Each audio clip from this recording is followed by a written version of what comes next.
ગામના પાદરમાં માલધારી હતા એટલે હું માલધારીની એક મુલાકાત લઈ અને માલધારીને થોડીક પરિસ્થિતિ પૂછી અને બાકીની તો જે કાંઈ એની કામગીરી છે એ પૂછી.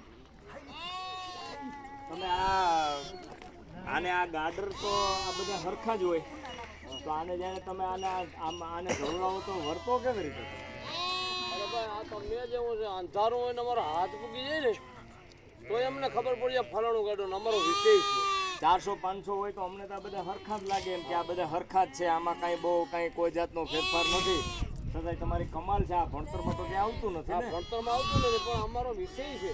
આમાં અમને ખબર પડી જાય અમારો આ 500 છે એમાં વ્યાણા એમાં સાંજે અંધારું હોય રાત હોય અને હાથ અડાડી ખબર પડી જાય મારું જ છે.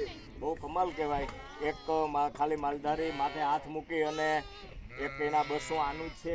રાત હોય તો પણ વર્તી જાય એટલે એક આ ભણતરમાં તો ક્યાંય નથી આવતું. પછી એક બહુ એક મોટી કમાલની વાત છે કે તમે આને હાથ મૂકીને વર્તી જાઓ. તો તમે કાયમી ગામડે ફરો છોકરાનું ભણવાનું?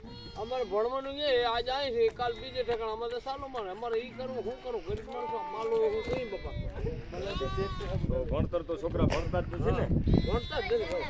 હા એ તો બરાબર છે. કેવી રીતે ભણાવો? આજે રાત અહીંયા કાલ રાત બીજે હા સતત ફરવાનું જ હોય તો છોકરા સ્થાનિક તો તમે છો નહીં કે? હા સ્થાનિક હોય તો ભણાવે સ્થાનિક તો થઈ બરાબર.